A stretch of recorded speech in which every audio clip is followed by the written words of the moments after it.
Hi, I'm Lori. Hi, I'm Doug. I'm very innocent.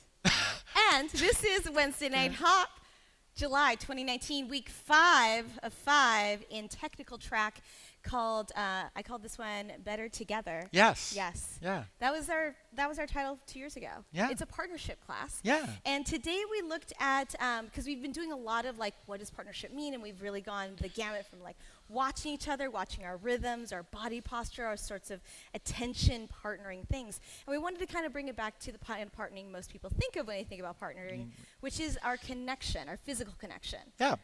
So we sort of referenced Jedi dancing from week 1 and thought about like how could we dance with almost no mechanical force, right? Like no stretch, no compression, just loose limbs. Yeah. And we said hopefully maybe that felt a little similar to Jedi dancing.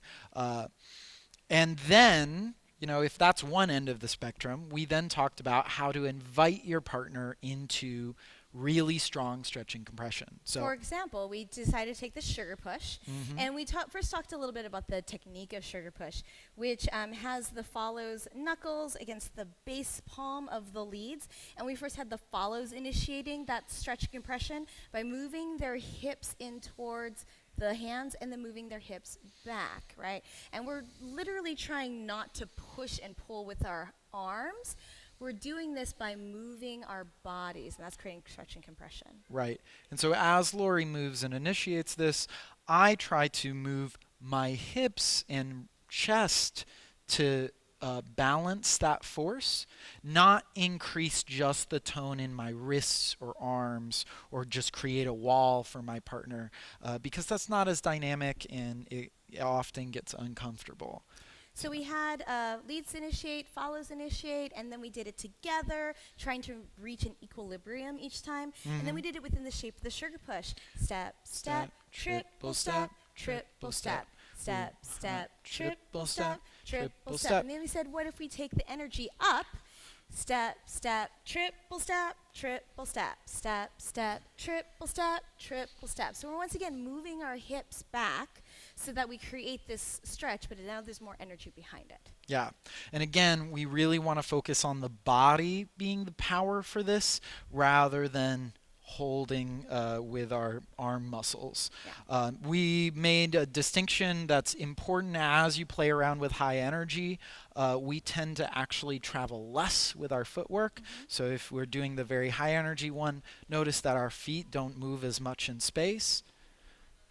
And that's one really good way to keep high energy dancing controlled. If we try to travel as much in high energy as we do when we're relaxed, that's how you end up wrenching shoulders or causing injuries. Yeah.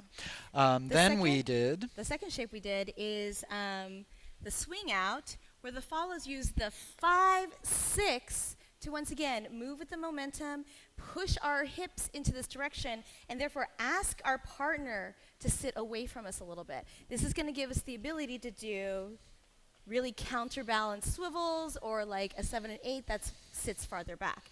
And follows, we also emphasize that this is something where you want to test it to see if they're there with you on 5-6. If they are not, it might look like this. 5-6, oh, they're not with me. Keep your feet under yourself. Yeah? So this was an opportunity for leaders to really pay attention to how your partner wants to play around with the energy in that space. Yeah. So I'm not creating like extra rotation on that 5-6 unless I feel Lori amping things up, using her hips more, pulling back, and then I base that same energy. Yeah? Yeah, and so a lot of this is about equanimity. As we mentioned, sugar pushes, you can ask for more or less energy, either the lead or the follow. It doesn't matter who. Same thing with the swing out. Leads or follows can ask for more energy. Same thing with pretty much any move you do. You can ask for more energy by like starting to move in that direction and having a partner who's maybe responsive to that and answers back with their own movement.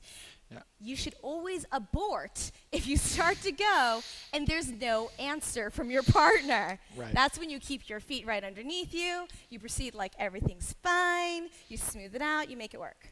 Yeah, and so like this was just a capstone on all the other things we did, going from paying attention to just how your partner's body is moving through space to how it feels like it wants to move through space.